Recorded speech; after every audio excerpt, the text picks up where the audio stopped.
किसी साम्राज्य को चलाने के लिए क्या चाहिए? सेनाएं? जहाज? नहीं।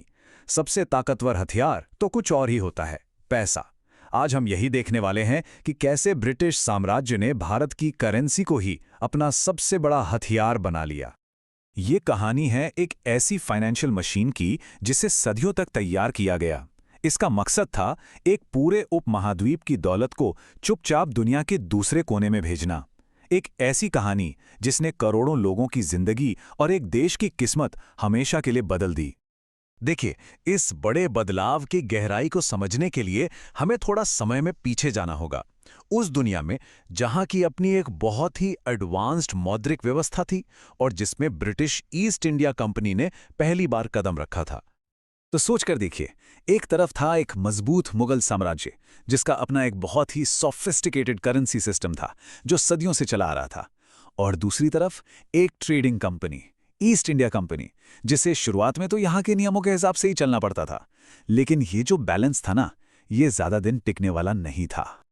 तो ये सिस्टम था कैसा? समझिए एक बहुत बड़े चहल पहल वाले बाजार जैसा।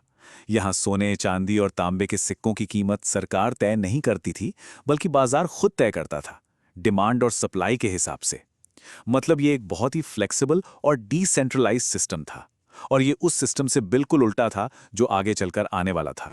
और अब हम आते हैं कहानी के सबसे बड़े टर्निंग पॉइंट पर, वो पल जब व्यापार खिराज यानी ट्रिब्यूट में बदल गया और दौलत के बहने की दिशा हमेशा के लिए पलट गई। सोचिए, बस कुछ ही दशकों में कंपनी व्यापारियों से शासक बन गई। अब वो यहां व्यापार करने की इजाजत नहीं मांग रही थी, बल्कि वो यहां टैक्स वसूल रही थी। ये एक ऐसा जबरदस्त बदलाव था जिसने सब कुछ पलट कर रख दिया। और यहीं यहीं सब कुछ बदल गया। जैसे ही भारत के अपने राजस्व पर कंपनी का कंट्रोल हुआ, अब उन्हें भारतीय सामान खरीदने के लिए बाहर से चांदी लाने की जरूरत ही नहीं रही। वो अब भारत के ही पैसे से भारत का सामान खरीद सकते थे। और इसका नतीजा बहुत ही भयानक। बंगाल में चांदी की जबरदस्त किल्लत हो गई, और यहीं से शुरू हुई दौलत की एक ऐसी एक तरफा लूट जो अगले लगभग 200 सालों तक चलती रही।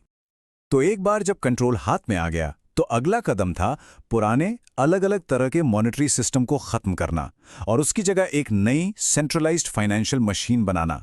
एक ऐसी मशीन जिसे खास तौर पर औपनिवेशिक यानी कॉलोनियल हितों को पूरा करने के लिए ही डिजाइन किया गया था। देखिए, ये कानून सिर्फ सिक्कों के बारे में नहीं था, ये एक बहुत बड़ा पॉलिटिकल स्टेटमेंट था। सिक्के से मुगल बादशाह का नाम हटाकर ब्रिटिश शासक का नाम डालना, ये इस बात का खुला ऐलान था कि अब हुकूमत बदल चुकी है। जरा सोचिए, हर एक सिक्के का वजन और शुद्धता बिल्कुल एक जैसी। इस स्टैंडर्डाइजेशन ने पूरे ब्रिटिश भारत में व्यापार और टैक्स वसूलना बेहद आसान बना दिया। इसने साम्राज्य के लिए अपने नए जीते हुए इलाके पर आर्थिक पकड़ बनाना और भी मजबूत कर दिया। लेकिन तब क्या हो जब आपका पूरा इकोनॉमिक सिस्टम एक ही धातु पर टिका हो और अचानक उस धातु की कीमत दुनिया भर में गिर जाए। 1870 के दशक में एक ग्लोबल संकट ने ठीक यही किया, और इसने पूरे औपनिवेशिक वित्तीय ढांचे को गिराने की धमकी दे दी। यहां असल समस्या साफ दिखती है। चांदी पर आधारित भारतीय रुपया सोने पर आधारित ब्रिटिश पाउंड के मुकाबले लगातार अपनी कीमत खो रहा था। इसका सीधा मतलब ये था कि ब्रिटेन अब भारत से उतना मुनाफा नहीं निकाल पा रहा था, और यह साम्राज्य के लिए किसी भी हाल में मंजूर नहीं था। इसी संकट ने जन्म दिया इस पूरे सिस्टम के सबसे चालाक और पेचीदा हिस्से को, एक ऐसा अदृश्य वित्तीय साइफन जिसे भारत की करेंसी को लंदन से पूरी तरह कंट्रोल करने के लिए डिजाइन किया गया था। इसका समाधान सुनने में सरल था, पर बहुत बड़ा था।